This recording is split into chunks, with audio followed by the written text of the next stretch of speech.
Fadil, udah di-share?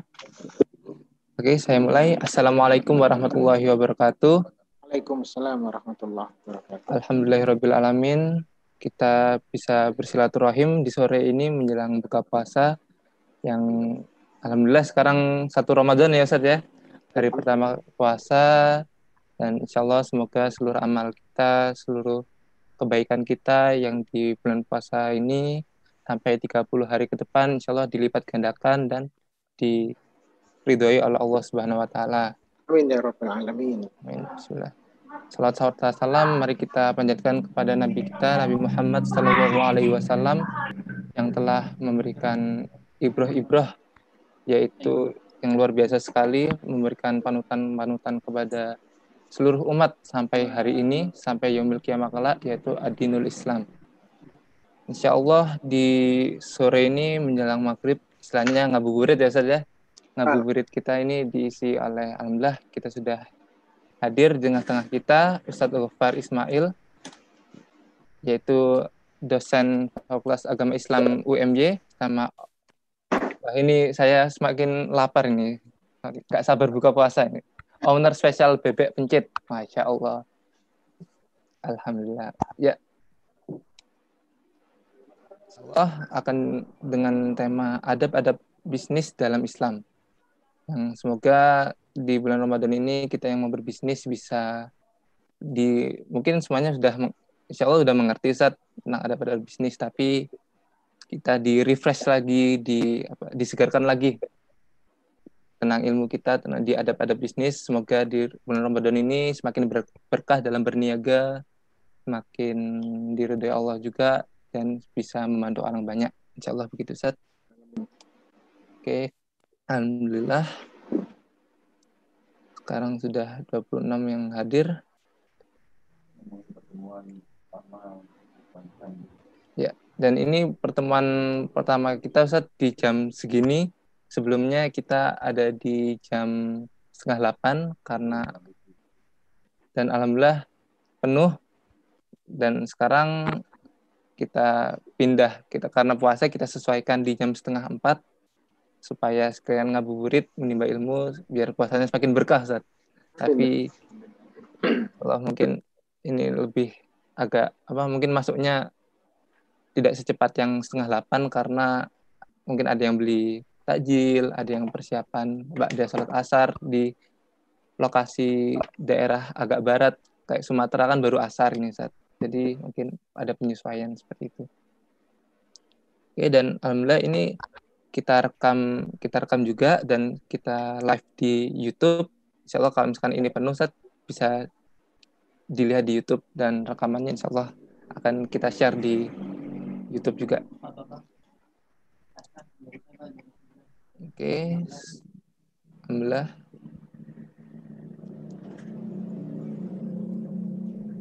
Oke. Ya, bismillah Ustaz. Mari kita mulai dan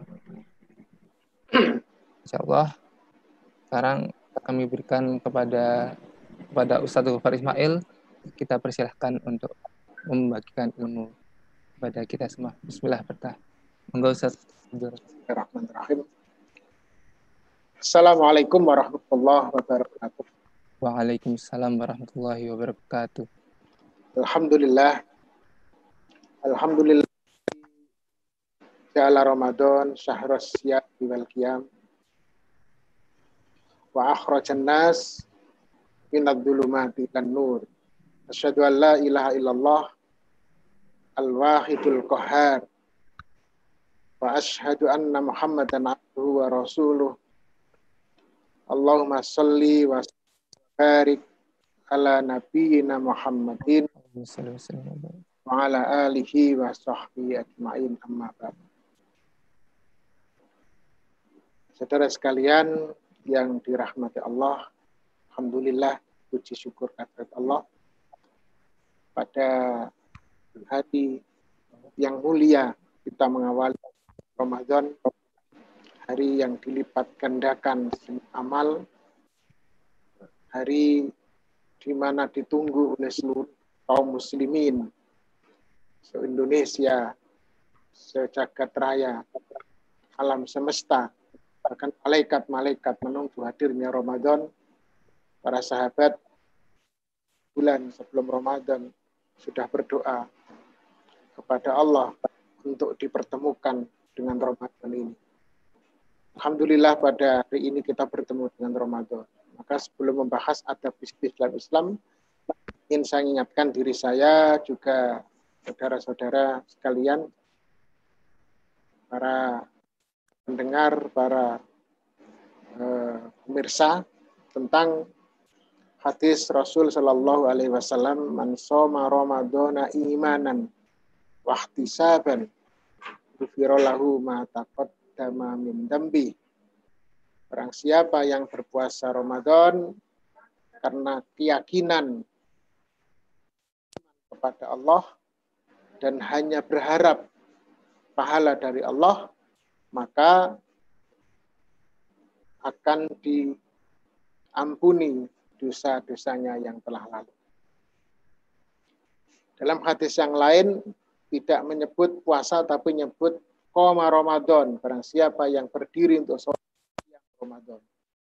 Dalam hadis yang lain dikatakan barang siapa yang ya'takifu fi awakhir Ramadan, yang i'tikaf di akhir-akhir bulan Ramadan.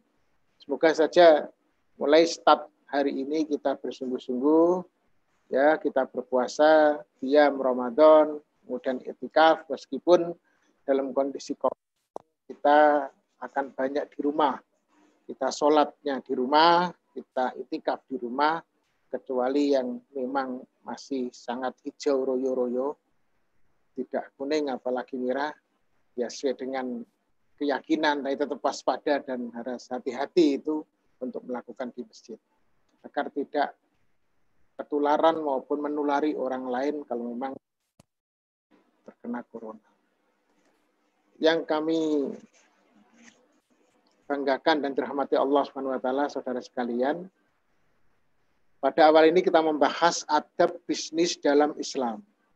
Ya, adab bisnis dalam Islam. Sebenarnya asalnya adalah adab-adab jual beli. Jual beli itu sama dengan bisnis. Dalam bahasa Arabnya at-tijarah wal bai' wasyira. Tijarah atau bisnis itu ya jual beli. Kemudian adab sebenarnya saya lebih cenderung menggunakan fikih. Kalau fikih lebih luas. Kalau yang dari fikih, tapi nggak apa-apa, nanti beberapa hal yang berkaitan dengan pokok-pokok fikih atau adab kita masukkan.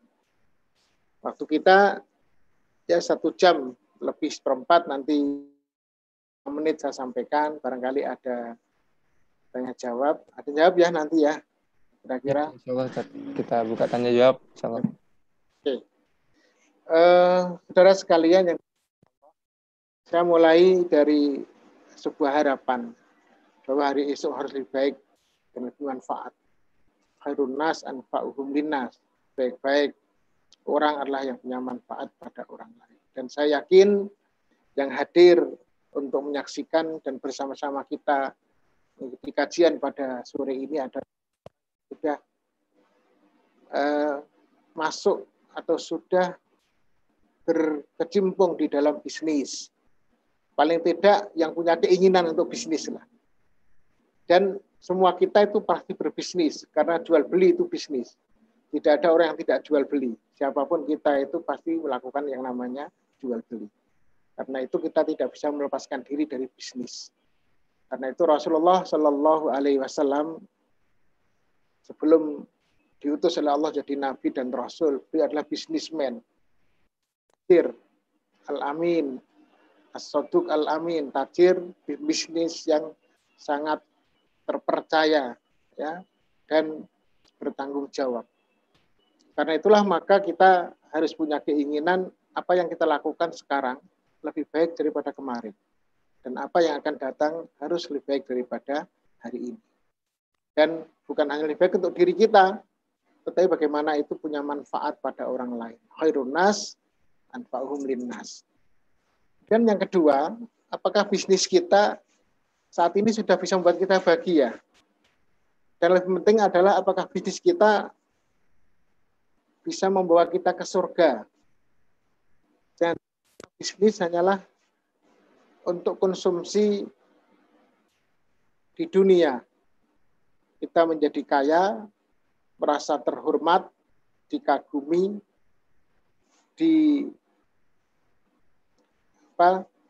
dilihat oleh orang bahwa kita hebat, kemudian menjadi sombong, itu tidak membawa kita ke surga.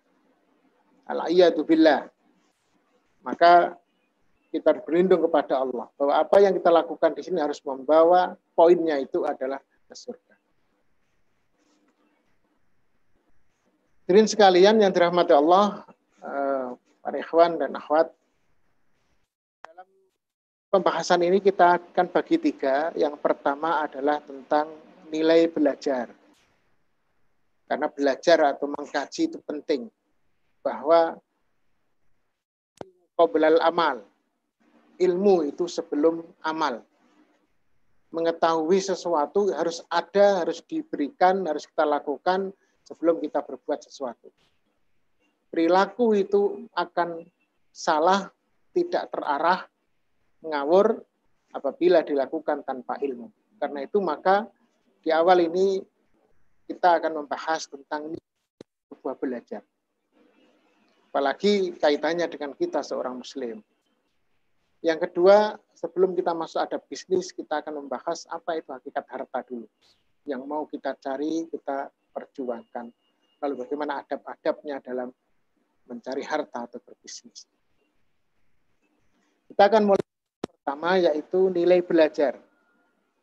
Saya mengambil sebuah hadis dari Anas bin Malik. Ia berkata, qala Rasulullah sallallahu alaihi wasallam. Rasulullah SAW bersabda, "Thalabul ilmi faridatun ala kulli muslimin." Menuntut ilmu itu wajib bagi orang muslim. Rawahu Ibnu Majah. Hadirin yang dirahmati Allah, hadis ini memang beberapa ulama mengatakan dhaif. Tetapi jumlahnya yang banyak, lalu ada satu juga yang kedhaifannya juga tidak terlalu. Kemudian juga tidak bertentangan dengan ayat Al-Quran dan hadis-hadis yang lebih sahih. Maka para ulama kemudian menghukum hasan. Isinya sangat bagus bahwa seorang muslim itu wajib menuntut ilmu. Kenapa? Karena ilmu adalah awal dari perbuatan dan perilaku. Bahkan dalam Al-Quran akan a'udzubillahi minasyaitonirrajim yarfa'illahu alladziina aamanu minkum walladziina utul ilma darajat. Allah mengangkat derajat orang yang beriman dan menuntut ilmu. Jadi sebelum amal itu orang itu harus punya iman dan punya ilmu. Tidak mungkin dia bisa amal itu soleh, amal itu yang punya manfaat kalau tidak dilandasi oleh iman dan ilmu. Karena itu untuk ilmu itu wajib. Lalu para ulama sepakat ilmu apa yang wajib dicari, yang wajib kita belajar, yang disebut dengan ilmu fardu ain. Ilmu yang harus kita pelajari dan fardu ain kita cari adalah ilmu mengenal Allah, ma'rifatullah, ilmu tauhid, bagaimana kita berakidah, beriman kepada Allah. Yang kedua adalah ma'rifatul Rasul, mengenal Rasul. Karena kalau kita tidak mengenal Rasul, kita tidak bisa menteladaninya. Kita tidak bisa mengertinya, padahal Nabi itu uswatun hasanah bagi kita. Yang ketiga adalah ilmu-ilmu ibadah. Ilmu yang akan membawa kita hidup di dunia dalam surga. Ilmu sholat, bagaimana kita wudhu yang benar, sholat yang khusyuk, puasa yang diterima oleh Allah, haji yang mabrur, zakat, dan ilmu-ilmu syariah atau fikih yang lain. Ini wajib dicari oleh seorang mukmin, karena orang mukmin itu adalah bagaimana dia mempersembahkan apa yang dimilikinya kepada Allah Subhanahu wa taala. Wa ma khalaqtul jinna wal insa illa liya'budun. Dan tidak aku ciptakan jin dan manusia kecuali menyembah kepada. Hadirin sekalian, ini pokok. Ternyata ada lagi yang wajib juga kita pelajari dari ilmu, yaitu ilmu tentang hukum profesi kita. Kalau kita pebisnis, kita seorang tajir, peniaga, orang yang kerjanya jual beli, maka wajib mempelajari hukum adab-adab tentang jual beli itu. Mana yang halal, mana yang haram, wajib kita pelajari. Kalau dia seorang guru, maka wajib dia bagaimana cara-cara mengenal murid, bagaimana hukum-hukum mengajar yang benar, mana yang dibolehkan, mana yang diharamkan. Kalau dia seorang politikus, maka dia juga harus tahu ilmu hukum-hukum tentang politik, dan lain sebagainya. Setiap profesi itu ada hukum-hukumnya. Harus tahu halal, mana yang haram. Termasuk kita pada sore hari ini adalah belajar tentang hukum-hukum, tentang akhlak, etika, adab, fikih berbisnis. Mana yang boleh, mana yang tidak boleh, halal dan haram. Selebihnya itu adalah fardu kifayah. Kalau kita seorang bisnismen, yang kita pelajari adalah bagaimana cara berbisnis yang benar. Boleh nggak kita belajar yang lain? Boleh. Itu fardu kifayah. Karena kita bisnismen yang wajib adalah belajar tentang hukum-hukum bisnis. Bahkan Imam Al-Ghazali dalam beberapa kitabnya ditulis, seorang ketika dia berprofesi tertentu, maka dia harus belajar hukum-hukum yang terkait dengan profesinya dilihat dari sisi Islam. Itu wajib, agar dia tidak terjatuh ke dalam kesalahan, tidak terjatuh kepada yang haram. Kenapa? Karena ketika bisnis, kita berniaga, kita bekerja, seorang mukmin bukan hanya untuk kepentingan dunia. Seorang mukmin bukan hanya untuk memburu harta. Bagi seorang mukmin bekerja itu ibadah yang harus dia bertanggungjawabkan di hadapan Allah Subhanahu wa taala. Yang pahalanya adalah surga. Dan kalau kita salah sengaja melakukan yang haram, maka ganjarannya adalah neraka. Maka seorang mukmin ini perlu ditegaskan tentang belajar tentang hukum bisnis. Mana yang halal, mana yang hak, mana yang batil. Bahkan Sayyidina Umar bin Khattab mengatakan di dalam hadis riwayat Tirmidzi, tapi hadis ini adalah mauquf, tidak sampai pada Nabi. Ini perkataan Umar. Kata Umar, la bai'a fi suqina. Tidak boleh ada jual beli di pasar kami illa man qad tafaqqaha fit, kecuali bagi orang yang paham tentang agama. Apa yang dimaksud dengan paham tentang agama di sini? Dia tahu halal dan haram dalam hukum jual beli. Sehingga di pasar itu dia menjual yang halal, tidak yang haram. Sehingga di pasar itu dia melakukan sesuatu yang halal, bukan sesuatu yang haram. Dia tahu mana praktek-praktek yang dibolehkan, jual beli yang dibolehkan, mana yang tidak boleh, mana yang batil, apa itu riba, apa itu curang, dan lain-lain. Karena itulah maka hadirin sekalian rahimakumullah, halal dan haram dalam bisnis itu wajib diketahui dan belajar bisnis.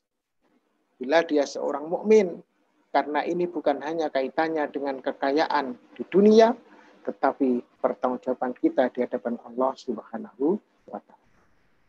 Itulah pentingnya kita belajar tentang hukum Islam dalam bisnis, atau bisnis, ada bisnis dalam perspektif Islam. Ini penting sekali. Semoga kita terhindar dari praktek-praktek yang tidak benar karena kita tidak tahu. Maka wajib kita adalah belajar dan terus belajar. Kita harus baca terus. Dan pengetahuan kita terhadap yang halal itu bukan hanya membuat kita benar di dalam praktek bisnis, tetapi berkah. Bukan hanya kita dapat surga di akhirat, tapi praktek yang berkah itu membawa keberuntungan di dunia.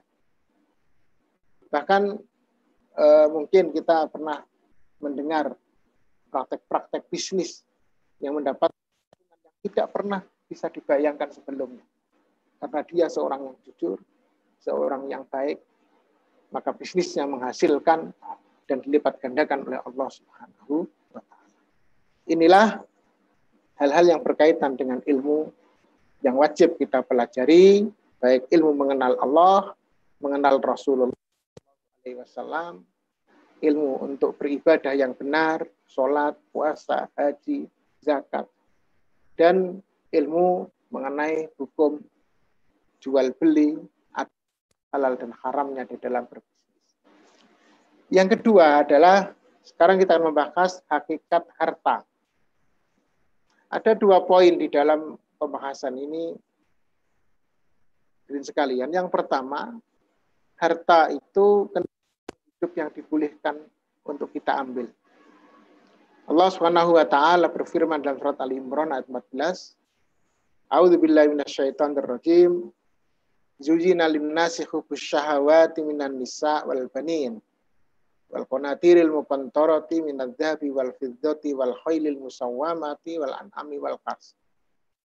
Lalu Allah mengatakan dzalika mataul hayatid dunya wallahu indahu husnul ma'ab. Dijadikan indah pada pandangan manusia termasuk kita ini. Apa pandangan indah itu? Kecintaan kita kepada wanita. Karena kita pria ya cinta wanita atau istri. Jadi kalau ini tertuju pada wanita tentu keinginan. Yang kedua anak-anak. Baru yang ketiga ini harta benda. Jadi Allah membuat kita itu tertarik kepada wanita, kepada anak. Yang ketiga kepada harta benda. Apa jenisnya harta benda ini? Emas dan perak, kuda pilihan, binatang-binatang ternak, sawah ladang. Nanti akan kita apa saja. Itu kesenangan hidup di dunia. Yang dibolehkan kita memiliki itu. Tapi Allah punya tempat yang lebih baik. Bagaimana Allah punya tempat yang lebih baik yang dimaksud di sini? Yang dimaksud adalah ketika kita memiliki anak, istri, harta benda, semuanya itu kita lakukan, kita kerjakan, kita gunakan, kita manfaatkan, kita ajak, kita pimpin, kita bimbing dalam rangka untuk beribadah kepada Allah, maka akan bisa kita temukan nanti menjadi tempat kembali kita di akhir. Dan itu ditegaskan oleh Allah dalam ayat selanjutnya. Qul a'unabbi'ukum bi khairim min dzalikum. Meskipun harta benda kita cari itu luar biasa indahnya dan semua orang itu senang. Nggak ada orang dunia itu nggak senang duit. Properti, apalagi kalau sudah diceritakan, dulu Pak Bambang bilangnya itu, untuk bilang miliar itu kaku, karena nggak pernah bilang miliar. Bilangnya cuma ribuan, paling banter jutaan. Harus bilang 10 miliar, 100 miliar. Kaku. Mengapa kaku? Karena nggak biasa. Dan indah kalau kita punya harta sekian itu. Dan itu dibolehkan. Itu kesenangan dunia. Tetapi kalau itu tidak digunakan untuk kebaikan dalam rangka ibadah, maka Allah mengatakan qul a'unabbiukum bi khairim min dzalikum. Mau aku kabarkan padamu lebih baik daripada semua itu. Lebih baik daripada harta, emas, perak, daripada kuda pilihan, tanah, binatang ternak, ladang, sawah. Lebih baik itu semua. Apa itu? Lilladzina rabbihim jannatun tajri min tahtihal anhar khalidina fiha. Yaitu orang yang bertakwa itu Allah akan berikan surga. Surga yang di bawahnya mengalir sungai-sungai mereka. Dan lebih indah lagi di situ azwajul mutahharah. Ada istri-istri yang selalu disucikan oleh Allah. Waridwanu minallah. Kalau sekarang Anda sekalian tidak punya istri, paling dapat juga satu. Ya mungkin ada yang berani lebih dari satu, 2 atau 3. Tapi di akhirat nanti Allah berikan azwajul mutahharah. Syarat Bertakwa itu adalah ia gunakan seluruh fasilitas yang Allah berikan dari harta, dari anak dan istri semuanya itu dalam rangka takwa dia kepada Allah. Maka kalau digambarkan begini nih. Keluarga kita punya istri atau suami, ini kan buatan hidup di dunia ini. Kalau dan perak itu bisa bentuknya cash, bisa deposito, itu emas dan perak. Bisa uang, kalau dulu kan karena uang itu bentuknya emas dan perak. Nah, sekarang kalau mau dibuat lagi, tidak kertas, lebih bagus itu. Kuda pilihan itu kita punya alat transportasi, itu adalah kenikmatan alat transportasi. Punya motor, punya mobil, atau mungkin punya pesawat, punya kapal, pesiar, dan lain-lain. Jadi Allah memberikan fasilitas kenikmatan dunia itu uang, emas, deposito, perak, uang cash, ATM, lalu alat transportasi. Yang ketiga itu binatang punya profesi, karena dulu profesi itu adalah peternak. Profesi. Sekarang mungkin ada yang punya profesi sebagai dokter, sebagai dosen, sebagai dagang, perusahaan, dan lain-lain, profesi. Lalu sawah dan ladang itu properti. Nah, sekarang properti. Ini semua ada properti, ada profesi, alat transportasi, deposit. Tapi keluarga dan harta benda ini semua harus mengantarkan kita ke paling atas itu kepada Allah, itu surga. Atau jannah. Apa gunanya kalau kita memiliki ini semua, tetapi hanya berhenti. Tidak sampai ke surga, jadi malapetaka. Lah bagaimana agar kita memiliki harta itu, harta bisa menjadi jembatan kita menuju surga. Dan harta ini kenikmatan yang dibolehkan oleh Allah. Saya tegaskan dalam surat Al-A'raf di sini. Kul man harrama zinatallahi allati akhraja li ibadi naris. Katakanlah, siapakah yang mengharamkan zinatallah? Memang ayat ini berkaitan dengan pakaian yang pada sebelumnya kaitannya dengan libasut taqwa. Tetapi zinatullah itu adalah perhiasan Allah, termasuk harta itu adalah sebuah bukan Allah. Karena kata-katanya zuyina linnas kubusyawat tadi. Zuyina linnas. Dihiasi. Jadi ini perhiasan. Maka di sini siapa yang mengharamkan perhiasan Allah? Termasuk tadi deposito, uang, cash, emas, perak, alat transportasi, profesi, properti. Siapa mengharamkan? Tidak. Dia mengharamkan yang dikeluarkan untuk hamba-hambanya. Wat-thayyibati minar rizki, dan itu adalah rizki-rizki yang baik, asalkan kita cari dengan cara yang baik. Jadi wat-thayyibati minar rizki. Kul kata Nabi Muhammad, ya ladzina amanu fil hayati dunya. Itu adalah milik orang-orang dalam kehidupan dunia. Jadi dunia ini sebenarnya milik kita, orang-orang yang beriman. Tetapi Allah juga berikan orang-orang lain. Manusia diberikan Allah, karena Allah memang memberikan rezeki itu pada semuanya. Allah menanggung rezeki itu. Jadi rezeki ini untuk orang yang beriman dalam keadaan dunia, lisatan yaumal qiyamah, sebagai bekal nanti sakinah di akhirat kepada hari kiamat. Jadi saudara sekalian yang dirahmati Allah, Allah membolehkan kita untuk mengambil kenikmatan-kenikmatan di dunia ini. Kenapa? Karena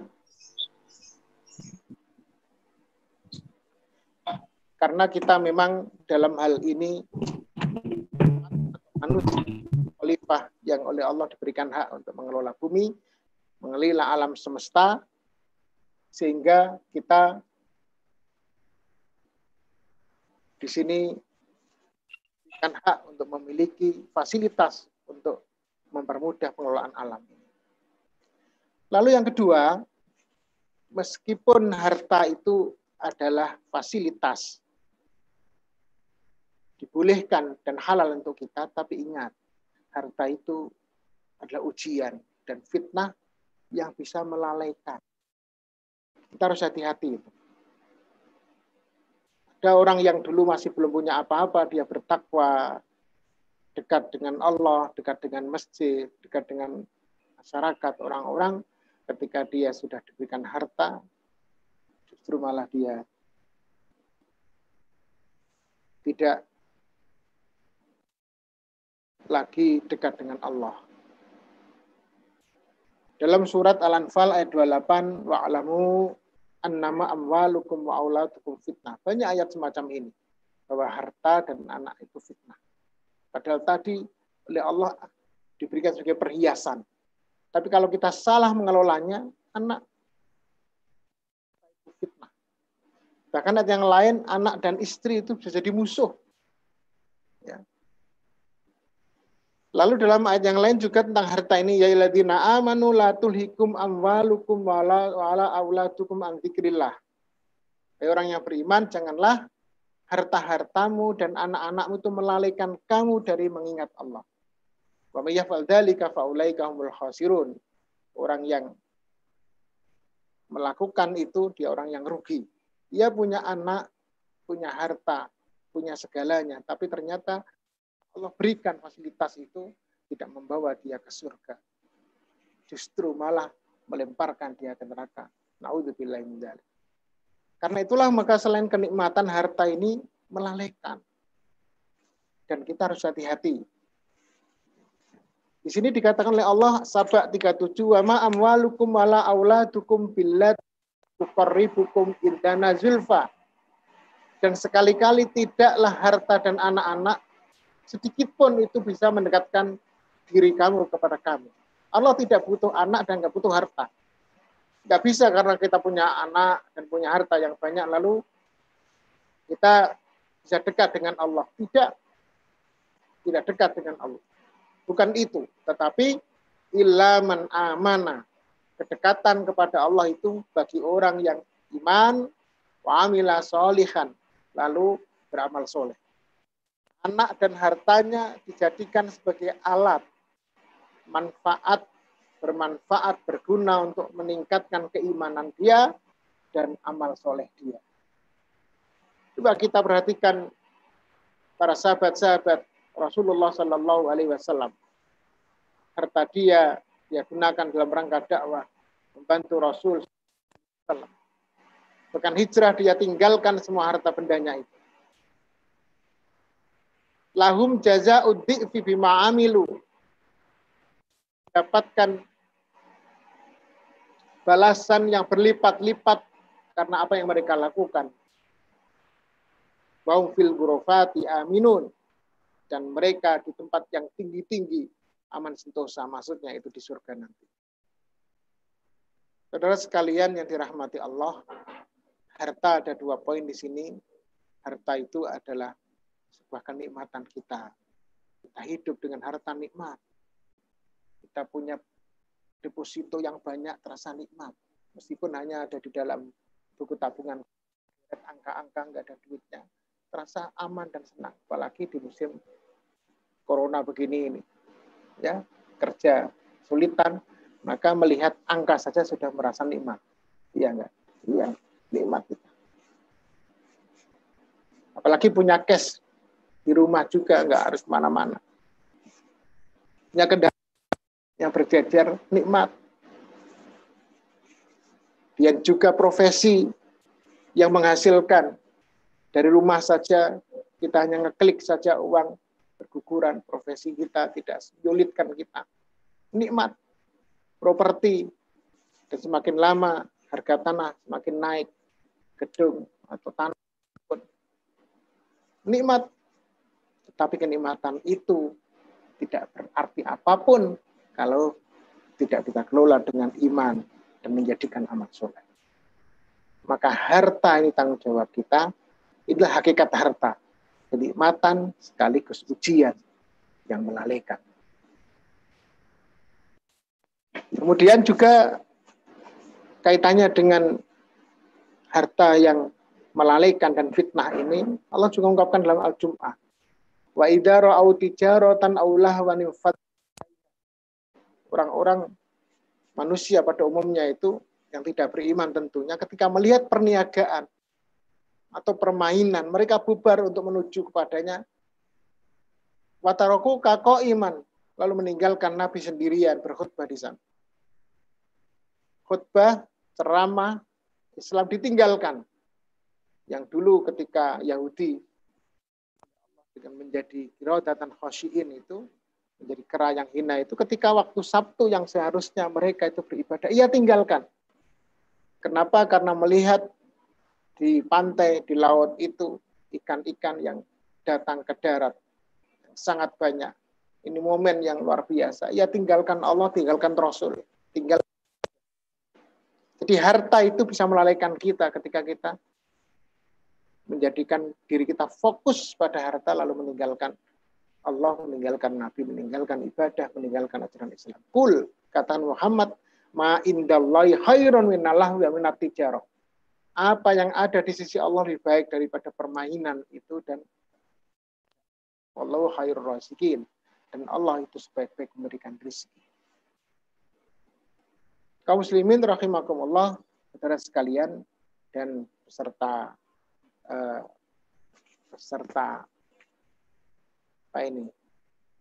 kegiatan yang dirahmati Allah pada sore kita harus yakin benar bahwa Allah itu memiliki karunia yang sangat besar kepada orang yang dekat kepadanya. Kita mencari harta itu adalah sebuah izin dan kerjaan Allah. Maka ketika kita mencari harta dengan melupakan Allah, Allah tidak ridho. Kita lihat kisah Qarun yang berakhir seperti apa. Kisah Sa'labah pada masa Nabi Shallallahu Alaihi Wasallam dan kisah-kisah yang lain. Ternyata harta itu tidak bisa menghasilkan kebahagiaan kalau tidak ada iman, ketentraman, dan amal soleh bermanfaat kepada sesamanya. Inilah hakikat harta. Berikutnya yang ketiga ada bisnis. Gimana ada bisnis itu? Ada 4 hal. Yang pertama adalah bisnis harus halal dan baik, bukan yang haram. Saya berlandaskan semua pada Al-Quran dan hadis ini. Di sini Allah berfirman dalam surat Al-Maidah 88, wa kulu mimma razaqakumullahu halalan thayyiban. Dan apa saja yang diberikan rezeki oleh Allah yang halal lagi thayyib. Bukan hanya halal tapi thayyib. Ada enggak yang halal tapi enggak thayyib? Halal itu berkaitan dengan hukum. Tapi thayyib, jadi halal itu yang tidak diharamkan oleh Allah, tapi thayyib itu dengan kualitasnya. Bisa jadi ikan itu masih halal, tapi enggak thayyib. Jadi halal dan thayyib untuk orang lain, tapi enggak thayyib untuk kita. Mungkin karena kita punya penyakit tertentu yang enggak boleh makan itu misalnya, enggak thayyib. Jadi adab bisnis yang pertama itu haruslah halal dan thayyib, bukan haram. Yang kedua adalah Al-Baqarah 267, ya alladzina amanu anfiqu min thayyibati ma kasabtum wa mimma akhrajna lakum minal ard. Yang beriman dari apapun yang kamu lakukan dari yang baik-baik. Jadi kita harus melakukan yang baik-baik. Min thayyibati ma kasabtum. Jadi umat Islam itu ketika melakukan sesuatu harus yang thayyib, halal dan thayyib. Bukan yang haram.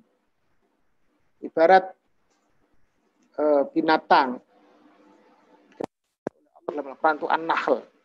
An-nahl itu adalah penghasil madu, yaitu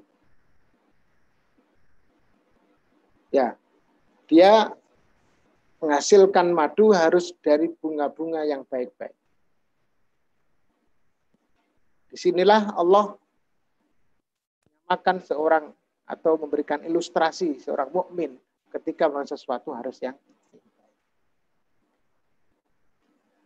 Nah, di antara yang haram yang nggak boleh jual beli adalah sesuatu yang diharam oleh Allah. Misalnya di sini hurrimat alaikumul maitatu waddamu walahmul khinzir wa ma uhilla li ghairillah. Tidak boleh itu bangkai, darah yang disembelih tidak atas nama Allah untuk persembahan.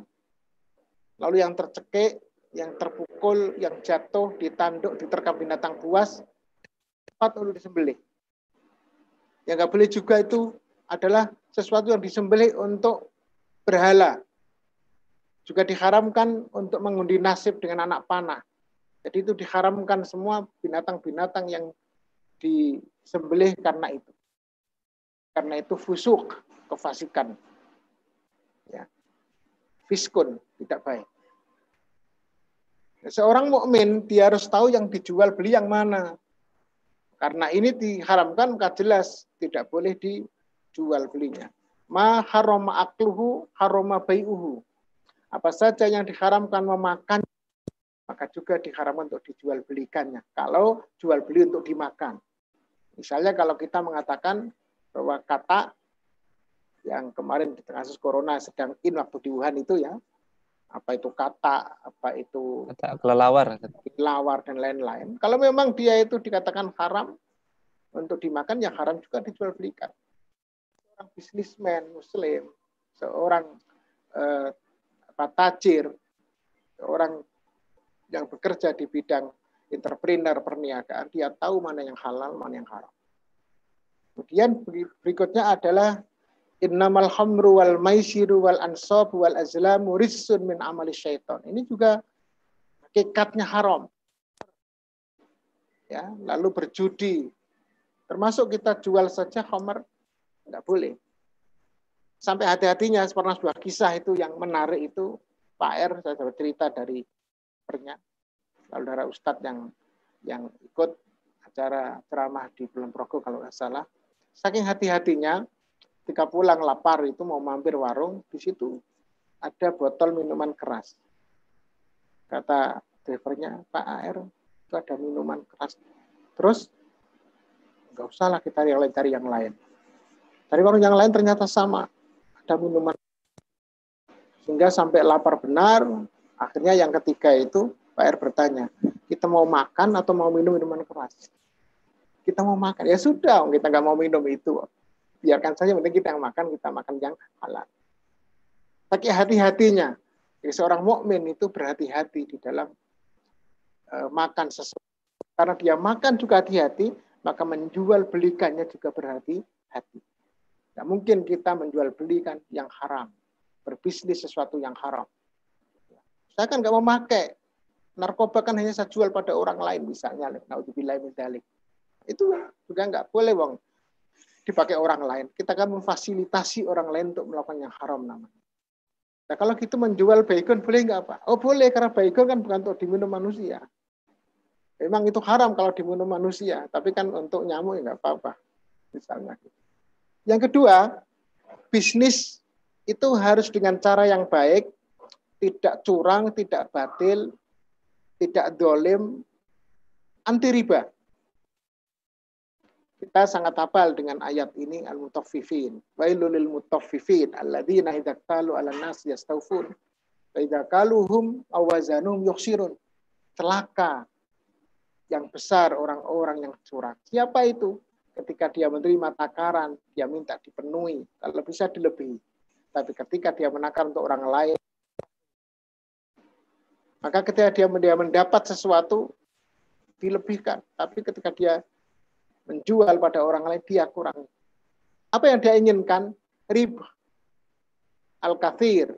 Keuntungan yang besar. Tapi dengan jalan yang curang. Islam tidak membolehkan. Bahkan dalam praktek, dalam cerita sejarah Islam yang kita kenal ketika Nabi berdagang itu, dia jujur apa adanya, saya membeli barang itu sekian.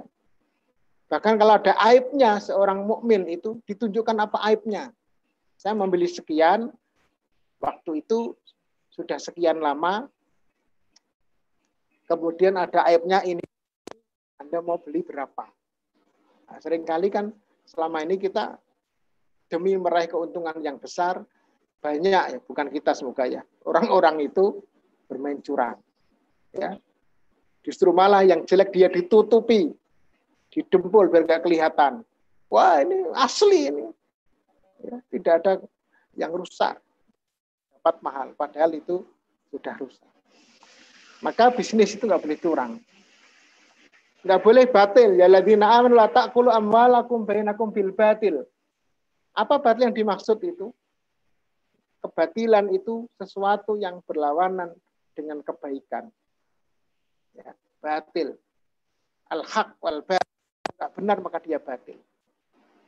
Maka kebatilan nggak boleh. Maksud kebatilan adalah ketika kita mengambil manfaat di luar yang seharusnya. Illa antakuna tijarotin antarodin minkum, kecuali itu jual beli yang rela sama rela. Kalau dia sama rela, boleh. Itu jual beli itu bahwa kita ngambil keuntungan, boleh saja. Misalnya saya punya HP. HP saya ini saya beli harganya misalnya 3 juta. Kalau sekarang dijual 1 juta misalnya. Kan rugi banyak, sudah lama kok ya. Ternyata ada murid saya bilang, saya mau kenangan Bapak, boleh nggak saya HP, harga HP-nya itu tak beli berapa? 5 juta. Saya berikan misalnya loh ya. 5 juta. Boleh nggak? Boleh saja. Dia mau. Asalkan itu antarodin tijaroh. Ya. Sebuah perniagaan tunai. Yadan an yadin. Langsung saat itu. Keuntungan ke awalnya dan dia mau nambahi. Nggak apa-apa. Silakan saja. Wala taqtulu anfusakum. Dan janganlah kamu membunuh dirimu. Buat batil. Sebenarnya dia membunuh diri mereka. Jadi gini rasionya. Ketika seseorang itu melakukan perniagaan dengan cara yang batil, tidak benar. Saat itu mungkin dia keuntungannya banyak. Saat itu. Tapi orang akan mencatat dia. Oh, orang ini nggak jujur. Ketika ketidakjujuran itu, apakah dia hanya sendirian? Tidak. Dia akan bercerita pada yang lain. Ya, jangan kamu beli di situ, nggak jujur dia. Saya tertipu dengan dia. 1, 2, 3, sekian. Jika orang udah nggak percaya dengan dia, maka nggak akan laku. Maka dia sama dengan membunuh diri mereka. Ya, kenapa? Karena perniagaannya itu nggak laku. Perniagaannya tidak dibeli oleh masyarakat karena orang taunya dia nggak jujur. Makanya di dalam sebuah penelitian dikatakan kalau orang itu puas dengan apa yang kita jual, dia senang, dia akan bercerita 15 orang. Tapi kalau dia itu merasa dibohongi, ditipu, dan tidak suka, dia akan cerita 25 orang. Lebih banyak ternyata. Dia dengan membunuh diri kita. Makanya kalau dagang kita nggak laku, itu perlu kita koreksi diri kita. Apa kita sebenarnya sudah jujur nggak? Jangan-jangan ada kebohongan. Ya, ada dusta di antara kita, kan begitu ya. Namanya fa'al-dalik, kalau dia itu lakukan permusuhan dan kedoliman, maka dia akan mendapatkan neraka. Kemudian yang berikutnya adalah dengan cara riba. Alladzina ya'kuluna riba la yakum kama yakumul ladzi yataqabbatu syaitan minal mas. Itu orang yang makan riba. Mereka mengatakan bahwa riba sama dengan jual beli. Innamal bai'u mislu riba. Jual beli riba itu sama. Karena riba itu kan tambahan. Jadi kalau saya beli, saya jual barang, ngambil tambahan, itu namanya riba. Oh bukan, kata Allah. Wa halallahul bai'a wa harramar riba. Allah menghalalkan jual beli dan mengharamkan riba. Kenapa berbeda? Karena jual beli itu keuntungan atas dasar suka sama suka, yadan an yadin, cash. Kalau riba itu adalah hutang piutang. Itu adalah dia berlaku atau ada apabila di dalam transaksi non tunai, itu namanya riba. Dan tambahan itu dikaitkan dengan lamanya transaksi itu. Maka semakin lama tambahannya semakin banyak. Itulah yang disebut dengan riba. Dan tambahan ini yang diharamkan oleh Allah. Allah sudah mengharamkan riba. Bahkan riba itu di dalam hadis dikatakan dosanya lebih besar daripada menzinai ibu sendiri, bayangkan. Karena itu hati-hati di sini. Nah, gimana Pak kalau kita pakai syariah, bank syariah apa nggak riba? Kan ada tambahan. Oh, dia nggak menggunakan sistem hutang piutang. Dia itu jual beli murabahah. Jadi dikatakan bahwa jual beli murabahah beda dengan riba. Wa halallahu al-bai'a wa harrama riba. Kalau itu harus ada sendiri ekonomi, nanti silahkan itu. Meskipun beberapa hal yang harus kita catat dan kita perbaiki sistemnya, tentu iya, banyak kekurangan-kekurangan. Tetapi bahwa Allah mengharamkan riba, ini adalah transaksi yang diharamkan. Yang ketiga, yang pertama tadi adalah sesuatu yang haram, kedua dengan cara yang baik, yang halal, menjauhi dolim. Yang ketiga, Allah menyuruh kita mencari rezeki itu harus dengan giat, sungguh-sungguh, dan profesional. Kinerjanya harus baik. Karena itu sifat Nabi kita kenal ada 4 ya. Yang pertama adalah sidik, amanah, fatonah. Sidik amanah ini adalah sifat baik. Ya, sifat baik moral. Tablik fatonah itu sifat kuat, kinerja. Tablik itu komunikatif, komunikasinya baik, menyampaikan apa adanya. Fatonah itu cerdas. Maka orang yang cerdas dan orang yang menyampaikan atau komunikatif, dia giat, dia profesional. Di dalam hal ini, yang B tadi itu adalah moralitas kita, nggak boleh curang, ya, nggak boleh dolim, itu moral. Tetapi ketika kita bicara tentang bisnis, harus tahu ilmunya, harus giat, punya kinerja yang profesional. Itu adalah sifat Nabi yang kedua, itu kuat. An Aisyah radhiyallahu anha anna Nabiyya sallallahu alaihi wasallam qol innallaha yuhibbu idza amila ahadukum amalan ayyutkinahu. Bahwa Allah mencintai seseorang apabila dia bekerja, dia melakukan sesuatu, adalah dia bersungguh-sungguh profesional. Ya. Dan sampai dalam orang Jogja lede-lede ya. Lede-lede. Sungguh-sungguh dipercaya orang, sungguh-sungguh. Kalau sudah dipercaya ini bisa melakukan, kerjakan dengan cara yang terbaik. Tidak usah kita berpikir apa yang saya dapatkan, karena apa yang seharusnya kita dapatkan. Pasti itu. Rezeki, jaza, pahala tidak akan kemana. Karena Allah yang memiliki semuanya. Maka bekerja itu harus giat dan profesional. Di sini juga Allah mengatakan dalam surat Al-Qasas 73, wa min rahmatihi ja'ala lakumul laila wan nahar litaskunu fihi. Dan dari rahmat Allah itulah Allah menjadikan malam dan siang agar kamu tentram, merasa tenang dengan malam siang itu. Wa min fadlihi, dan dengan siang itu kamu bisa mencari karunia-Nya. Jadi malamnya itu untuk tentram litaskunu, dan siangnya walitabtagu min fadli. Walalakum tashkurun. Kemudian dengan ini semua kamu bisa bersyukur kepada Allah. Maka seorang mukmin dalam hidupnya itu dia keluarganya. Ya mungkin ada yang shift malam ya kerja, tapi malam rata-rata digunakan untuk dengan keluarga. Siangnya dia untuk mencari kehidupan. Dan ini sungguh-sungguh litabtagu min fadli. Kata-kata Allah udah litabtagu min fadli dalam sekian banyak ayat. Ada beberapa hadis juga menyatakan bahwa ibtigo mencari karunia Allah. Mencari ini harus sungguh-sungguh. Kita mencari karunia Allah itu berdasarkan dan hadis dan ayat yang lain. Innallaha la yughayyiru ma biqaumin hatta yughayyiru ma bi anfusihim. Allah nggak akan merubah suatu kaum jika dia nggak merubah diri mereka. Karena itu ketika kita bertransaksi dengan Allah harus sungguh-sungguh. Sholat harus sungguh-sungguh, namanya khusyuk. Haji harus sungguh-sungguh mendapatkan haji mabrur.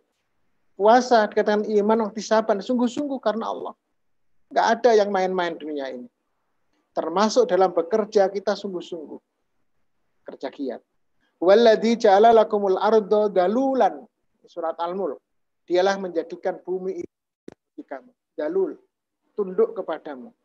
Famsu fi manakibia, maka berjalanlah kamu untuk ngelilingi bumi ini. Ya. Wakulumi rizki, cari rizki Allah di situ. Dan memang perintah Allah kita itu mencari rizki dari Allah. Kan rizkinya takdir, Pak. Allah kan memberikan semua. Allah Maha Tahu dan Allah Maha Kuasa. Tapi Allah menyuruh kita berusaha sekuat tenaga dan tawakal kepada. Kemudian hadis dari Abu Hurairah, qala Rasulullah sallallahu alaihi wasallam, al-mu'minul qawiyyu khairun minan wa habbu ilallah minal mu'minid dhaif. Orang mukmin yang kuat itu lebih baik dan lebih dicintai Allah daripada orang mukmin yang lemah. Kuat punya harta yang banyak, kuat punya kekuasaan, kuat fisiknya, kuat segalanya, suka dan lebih bagus. Meskipun wafikulin khairon, mau lemah mau kuat juga baik semuanya. Jangan merasa kalau dia nggak punya apa-apa lalu menjadi lemah. Lalu dia tidak dicintai Allah. Tetap Allah cinta. Hanya Allah lebih mencintai orang yang kuat. Ikhris alama yanfa'uk, maka carilah, usahalah apa yang bermanfaat bagimu, wasta'in billah wala ta'jiz. Minta tolong pada Allah, jangan usaha. Fa'in asobaka syai'un, jika menimpa kamu sesuatu, fala taqulau anni fa'altu kada kana kada wa kada. Jika kamu ditimpa sesuatu yang tidak menyenangkan, jangan katakan seandainya aku begini mungkin nggak begini, kalau gini nggak begini, barangkali begini jadi begini. Enggak katakan itu, walakin kul qadarallah wa masya'a fa'ala. Tapi katakanlah Allah sudah mentakdirkan apapun yang Allah inginkan pasti akan terjadi. Fa inna lau taftahu amal syaitan, karena kata-kata seandainya itu akan membuka pintu-pintu amal syaitan. Gimana, boleh nggak kita evaluasi? Boleh evaluasi itu, bukan untuk mengatakan seandainya sudah terjadi ya sudah. Ya, da ilma, begitu kata pepatah. Jangan lalu biarkan. Kita evaluasi untuk perbaikan yang akan datang. Jadi harus sungguh-sungguh. Ya. Mandalladzi yuqridullah qardan hasanan. Barang siapa yang memberikan Allah pada Allah pinjaman. Maksudnya pinjaman di sini adalah beramal kebaikan. Fayudha'ifahu lahu ad'afan katsira. Allah akan memberikan pahala yang berlipat. Wallahu ilaihi turja'un. Dan Allah itu yang menahan maupun yang memperluas rezeki. Dan hanya kepadanya lah kalian dikembalikan. Jadi sekalian, jadi di sini Allah menyatakan tentang keadaan yang terbaik yang harus kita berikan. Apa yang kita usahakan harus karena Allah. Yang terakhir, bisnis tidak boleh lalai dari kewajiban kepada Allah. Rijalun la tulhihim tijaratun wala bai'un an dzikrillah wa iqamis shalat wa ita'iz zakat. Laki-laki yang baik, yang beriman, yang bisa dekat dengan Allah, orang yaitu orang yang tidak dilalaikan oleh perniagaan dia, oleh jual beli dia. Tetapi perniagaan dia itu menjadi satu kesatuan untuk beribadah kepada Allah, mendirikan sholat, bayar zakat. Mereka hanya takut kepada Allah. Karena itulah maka seseorang yang berbisnis ada di jalan Allah, maka bisnisnya dia itu akan mendapatkan kebaikan-kebaikan. Ya, maka kita ingat orang-orang yang lihat saja orang jual, beli, puasa, dia puasa. Dia ingat kepada Allah bahwa yang berikan rezeki itu Allah. Kemudian juga dikatakan ya alladzina amanu idza nudiya lis-sholati min yaumil jumu'ah fas'au adalah kamu segera menuju Allah, wa darul bai', tinggalkan jual beli kalau sudah ada panggilan Allah. Tinggalkan jual beli itu. Baru faidakum fantasiru, cari lagi wabtagu fadillah, silahkan. Jangan sampai bisnis kita melalaikan Allah. Oh, masih ada yang terakhir ternyata. Cari perniagaan yang tidak pernah rugi, ini poin terakhirnya. Innalladzina yatluna kitaballahi wa aqamus shalat wa nahum sirra wa alaniyah yarjuna tijaratan lan tabur. Orang-orang yang membaca ayat-ayat Allah, lalu dia sholat, lalu dia menafkahkan rezeki dari Allah, maka Allah anugerahkan dia secara diam-diam atau terang-terangan, dia itu rezeki dari perniagaan yang tidak akan pernah rugi. Mau nggak kita niaga yang tidak pernah rugi? Tijaratan lan tabur, yang selalu kita minta. Kalau kita haji kan, Allahumma ja'alhu hajjan mabruran, wa sa'yan maskuran, wa dzamban maghfuran, wa tijaratan lan tabur. Kita minta pada Allah itu sebuah perniagaan yang tidak rugi. Bagaimana caranya? Membaca Allah. Jangan lupakan Al-Quran. Dirikan sholat dan menginfakkan sebagian. Saya mendengar pernah itu, udah cerita itu teman jualan roti di kota Jogja. Dia jual itu buat 30, selalu yang habis cuma 20. Paling banter 22, ternyata masih sisa. Lalu dia bagikan itu kepada orang. Dibagikan, sisa bagikan. Lalu dia berpikir, kenapa nggak dibalik? Daripada bagian lama, malam-malam kan repot. Sehingga dia buat 30, yang 8 dia bagikan dulu. Daripada sisa di akhir, berikan aja di awal. Habis ternyata. Dia tambah lagi, dia bagikan dulu, habis. 50 bagikan 10, 40 habis. Inilah wa anfaqu mimma razaqnahum. Ini rahasia. Kalau ingin tijaratan lan tabur, yatluna kitaballah wa aqamus shalat wa anfaqu mimma razaqnahum. Berikutnya adalah tijaratan yang tunjikum min adabin alim. Ada perniagaan yang akan menyelamatkan kamu dari adab yang pedih. Jadi perniagaan itu harus berdasarkan iman kepada Allah dan Rasul-Nya, jihad di jalannya, baik dengan harta, dengan diri kita. Coba, bagaimana perniagaan Rasulullah SAW? Bagaimana perniagaan Utsman bin Affan, Abdurrahman bin Auf. Dalam cerita kita baca sahabat-sahabat itu, bahkan Utsman itu membagikan semua perniagaannya, tapi Allah menambahnya dan menambahnya. Nah ini ada aturan ya, tidak kita bagian semua, nanti kalau modal habis malah nggak bisa apa-apa kita ya. Di situ mimma razaqnahum. Saudara sekalian, adab-adab dalam bisnis, semoga memberikan menginspirasi, memberikan kita kebaikan-kebaikan. Masih ada seperempat jam sampai jam 5 kalau memang ada hal yang perlu di. Ya, alhamdulillahirobbilalamin. Terima kasih Ustadz Gofar Ismail atas berbagi ilmu, masya Allah.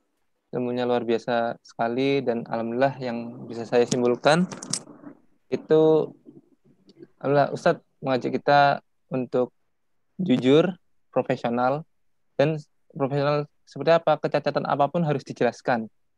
Karena di lain kita menjemput ridha Allah, di situ ada testimoni yang sangat mempengaruhi bisnis kita dari memberikan kecacatan. Dan yang kedua harus giat profesional, dan kita harus menghindari riba, bohong, zalim. Menyembunyikan kecacatan itu juga termasuk zalim ya Ustaz ya. Jadi kita harus secara terang-terangan memberikan kondisi barang yang kita jual kepada orang lain. Dan kita harus menghindari sifat tercela dalam berniaga lainnya. Dan yang seperti saya katakan tadi, kita jangan mengeluh, tapi merubah keluhan kita itu menjadi pelajaran untuk kita lebih baik ke depannya. Yaitu, jadi seandainya itu diganti, berarti selanjutnya kita harus seperti ini.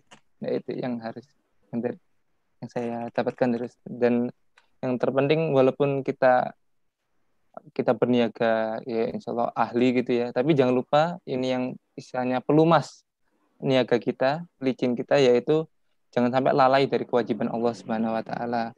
Sholat usahakan tepat waktu, zakat ditunaikan, dan jangan lupa untuk sunah-sunahnya supaya semakin berkah.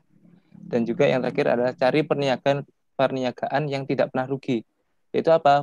Berniaga kepada Allah Subhanahu wa taala, beribadah kepada Allah, dan meniatkan segala aktivitas kita untuk beribadah kepada Allah Subhanahu wa taala. Ya, alhamdulillah, terima kasih Ustaz atas ilmu yang diberikan. Dan ini alhamdulillah ada pertanyaan dari Pak Bedit. Nah, monggo dari Mantan ini. Iya, assalamualaikum Mas Bedit. Waalaikumsalam Ustaz. Oh, alhamdulillah. Mas Robi. Kabarnya Mas Bedit? Alhamdulillah. Mana Ustaz? Kabarnya Ustaz? Alhamdulillah. Masya Allah. Bisa di rumah, biasanya keliling sampai ke Magetan nih. Kangen ketemu lagi sama Ustadz nih. Ada apa Ustadz mau ngisi nih, nggak boleh ketinggalan ini.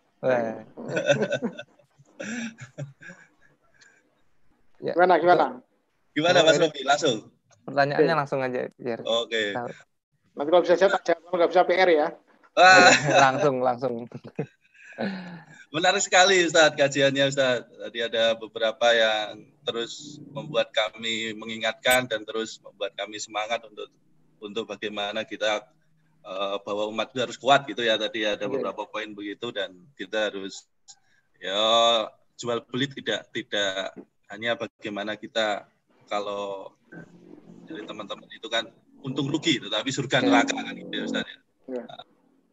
Nah, tadi kalau kita di bisnis properti itu kan pasti sering berhubungan sama perbankan ya Ustaz ya. Iya. Ya, dan ada beberapa pendapat, ada beberapa kajian yang kadang kita juga membuat saya secara pribadi itu masih agak bingung gitu Ustaz. Terutama untuk KPR-nya nih. KPR-nya. Alhamdulillah sih kami hanya di perbankan syariah ya KPR-nya, tidak memakai bank konvensional. Tetapi ada beberapa kajian yang kami ikuti, ada beberapa ustadz, ada beberapa teman-teman yang mengatakan bahwa bank syariah juga belum murni syariah, karena mereka juga masih bercampur gitu ya dengan konvennya, mereka masih satu induk. Terus beberapa ada yang akadnya juga tidak sempurna jual beli karena masih ada DP dan sebagainya. Tapi di sisi lain, ya itu juga sudah ada diawasi MUI, juga ahli-ahli ustadz, kiai, semuanya juga sebagai pengawas di situ, Ustadz. Ya. Nah, menurut Ustadz sendiri nih, biar saya secara pribadi tidak bingung nih, gimana Ustadz hukumnya KPR perbankan di syariah nih, Ustadz? Perbankan syariah, Ustadz. Ya. Matur nuwun Ustadz, sehat selalu. Amin, amin. Amin. Silakan. Ya. Sudah ini? Ya, langsung ya. Ya. Langsung aja. Ya, ada lagi kan? Mas Dit. Ya. Beriman dan berislam itu bukanlah mencapai kesempurnaan, karena nggak ada yang sempurna. Kesempurnaan nanti kita dapatkan di akhirat, insya Allah di surga. Amin. Nah itu dikatakan azwajun mutahharah itu sempurna. Di dunia nggak ada yang sempurna. Makanya dalam Islam itu kan di dalam Quran dikatakan fattakullah mastata'tum, bertakwalah kamu kemampuanmu. Lalu hadis juga mengatakan fattakullah mastata'tum, kata Nabi, bertakwalah kamu apa yang aku perintahkan kepadamu, idza amartukum ya fa'alu mastata'tum, maka lakukan semampumu, kata Nabi. Berarti memang dalam hidup ini nggak ada yang sempurna. Ya. Apapun yang kita lakukan, yang harus kita lakukan adalah mencapai yang terbaik dari pilihan-pilihan yang ada. Karena kalau kita sempurna tidak akan bisa. Karena kita pun bukan manusia yang sempurna, maka perilaku kita juga tidak sempurna. Kalau kita mencari istri yang sempurna, kita nggak akan kawin nanti. Nah. Juga kalau seorang istri harus itu Mas Robi dengerin. Iya. Insya Allah tahun ini ya doakan. Amin. Jadi memang tidak ada yang sempurna. Nah, termasuk bank syariah atau transaksi syariah selalu akan berkembang mengikuti yang ada. Bahwa keuangan sekarang itu masih bercampur, ya nggak mungkin. Nanti kita repot kalau keuangan nanti ini uang syariah atau uang tidak ya, dipisah-pisahkan. Malah kesulitan kita. Memang nggak bisa kita itu melakukan sesuatu sesuai dengan keinginan kita yang sempurna. Tetapi Allah akan memberikan pahala yang terbaik usaha yang kita lakukan dengan batas kemampuan yang maksimal yang bisa kita lakukan. Oh, ini lebih baik dari yang ini. Malah dalam sebagai dikatakan mala yudroku kullu la yudroku kullu. Apa yang tidak bisa dicapai semuanya, jangan ditinggalkan semuanya. Pilihan, katakan life is choice. Di antara yang baik saja itu, kita harus memilih kok itu. Oh ini sama baiknya pilih yang mana? Oh ini lebih maslahat, kita pilih yang ini. Oh sama buruknya ini, pilih yang mana? Oh ini buruk manfaatnya ada, mudaratnya sedikit, ini banyak. Oh cari yang ini misalnya. Pasti ada pilihan-pilihan. Nah pilihan ketika kita sudah memberikan sebuah analisis pilihan, faida azam ta fatawakal Allah. Kalau sudah kita berazam, kita sudah memilih, kita sudah mencari yang terbaik, sudah tawakal pada Allah. Nanti kalau ada kesalahan, kita evaluasi, kita cari yang lain lagi. Sesuatu yang ringan jangan dipersulit, yang ringan jangan dipersulit. Insya Allah, Allah memberikan sesuatu sesuai dengan batas keinginan kita. La yukallifullahu nafsan illa wus'aha. Terima kasih. Masya Allah. Gimana Pak Widit? Udah jelas? Alhamdulillah. Ya udah. Masya Allah. Ya, terima kasih Pak Widit atas pertanyaannya dan Ustadz Gofar atas penjelasannya. Dan ini ada lagi Ustadz. Mungkin ini pertanyaan terakhir sebelum kita menjelang berbuka puasa ya. Insyaallah diterimalah.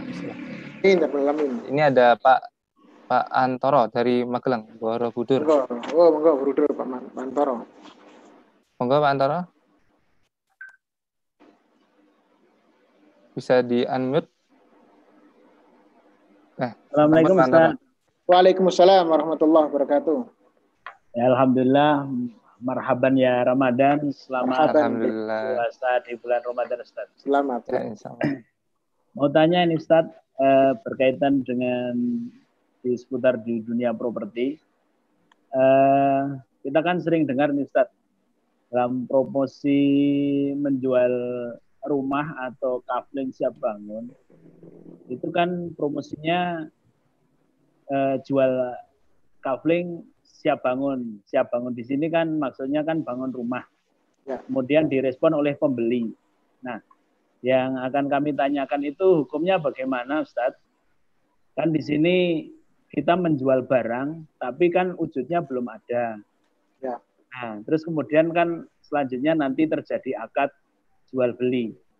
Nah, yang kami tanyakan adalah bagaimana hukumnya di sini kita menjual barang, tapi kan wujudnya belum ada.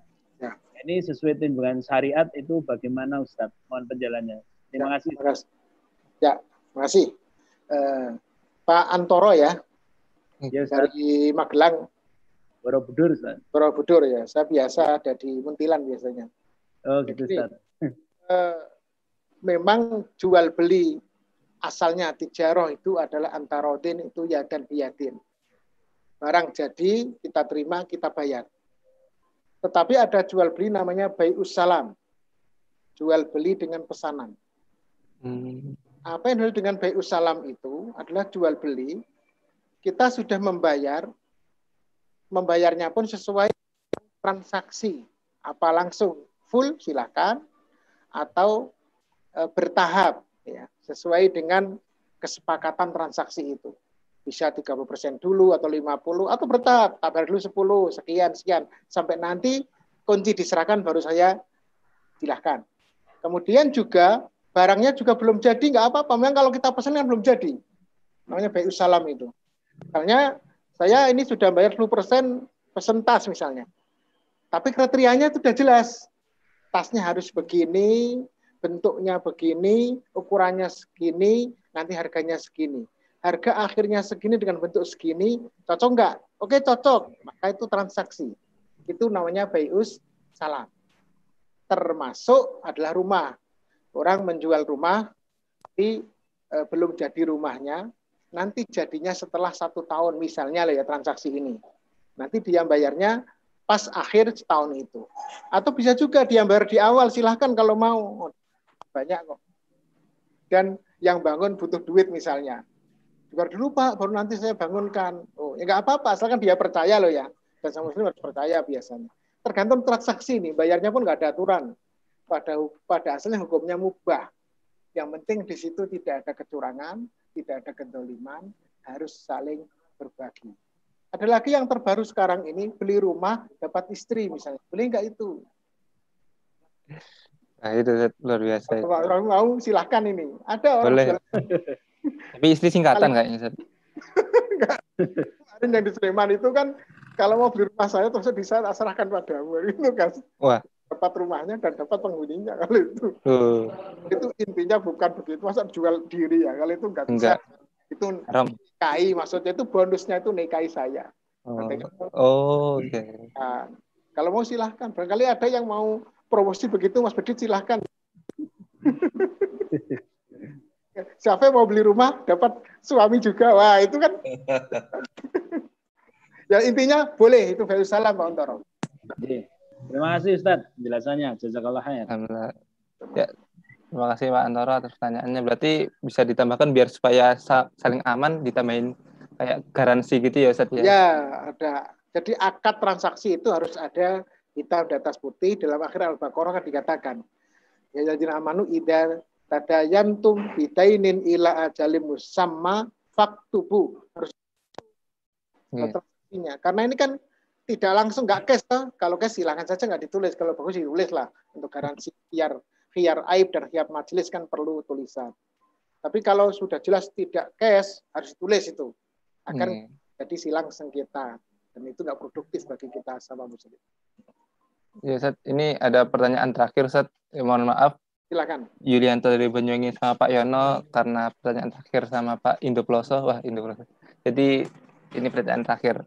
Ya, monggo, silakan. Ini mic sudah dibuka, silakan.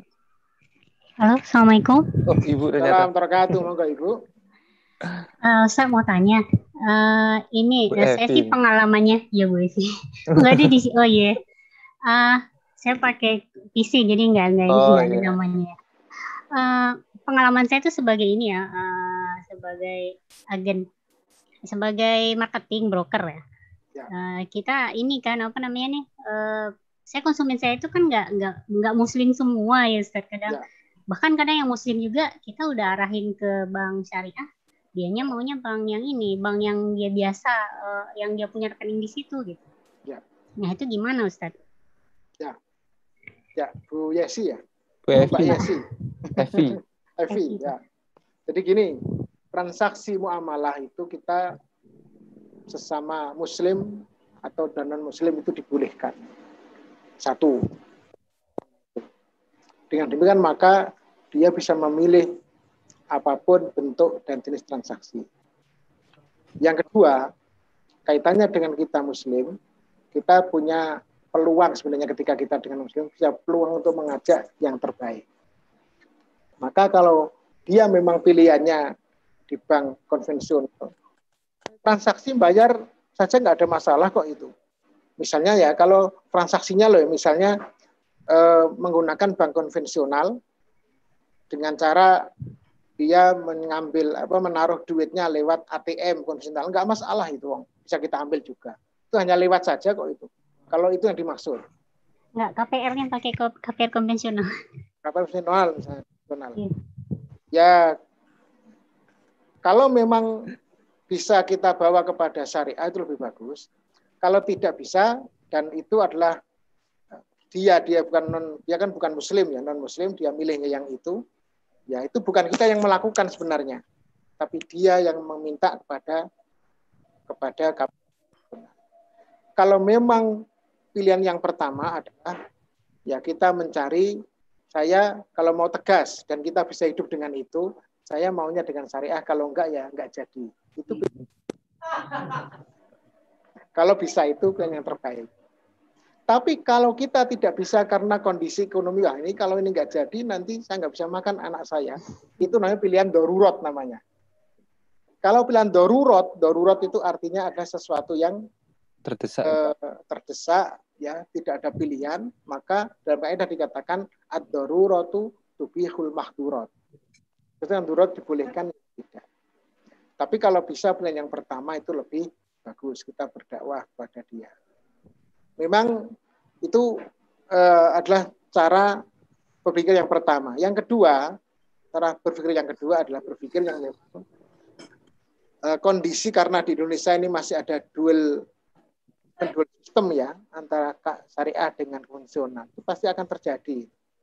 Ya, maka kita bagaimanapun tidak bisa memaksa orang lain untuk mengambil pilihan kita. Ya. Maka hanya dua pilihannya. Kalau ibu mau ya yang pertama tadi, kalau enggak ya nanti darurat. Karena itu pilihan yang tidak direkomendasi. Bagaimanapun riba kalau bisa, tadi saya katakan riba itu adalah hal yang dilarang oleh Islam. Ya. Insya Allah ketika kita itu tidak mengambil rezeki yang tidak dibolehkan, Allah akan mencadangkan rezeki yang halal insya Allah. Nah itu keyakinan kita. Terima kasih. Ujian. Ya, terima kasih Bu. Udah jelas Bu, insya Allah. Udah, insya Allah. Ya alhamdulillah. Ya, terima kasih Bu Evi atas pertanyaannya, dan kita sudah di penghujung acara, dan saya mohon maaf kepada Pak Yulianto sama Pak Yono yang sudah bertanya, tapi karena keterbatasan waktu kita dan saudara-saudara kita yang mungkin mau mempersiapkan buka puasa, jadi untuk pertemuan silaturahim kita kali ini Ustaz, istighfar, dan semuanya kita akhiri dengan bacaan Alhamdulillahirabbil alamin dan doa kafaratul majelis. Subhanakallahumma bihamdika asyhadu an la ilaha illa anta astaghfiruka wa atubu ilaik. Ya, saya Rofianto sama mewakili Pesanan Properti mengucapkan selamat menjelang berbuka puasa, dan insya Allah semoga puasa kita, amal ibadah kita diberkahi oleh Allah Subhanahu wa taala. Taqabbalallahu minna wa minkum. Allah menerima ibadah kita. Amin. Ya, amin. Bismillah. Ya. Syukron, jazakallah khairan khasiran Ustaz Wafar dan saudara-saudara yang sudah mengikuti kelas online pada sore hari ini. Semoga diberkahi Allah Subhanahu wa taala. Sekian dari saya. Wassalamualaikum warahmatullahi wabarakatuh. Waalaikumsalam warahmatullahi wabarakatuh. Ya, nanti saya kirimkan ke Mas Rofi ininya kalau teman-teman ada yang insya Allah Ustaz, saya share. Nanti dimasukkan di share aja. Oke, insya Allah. Ya, terima kasih Ustaz. Ya, Assalamualaikum warahmatullahi wabarakatuh.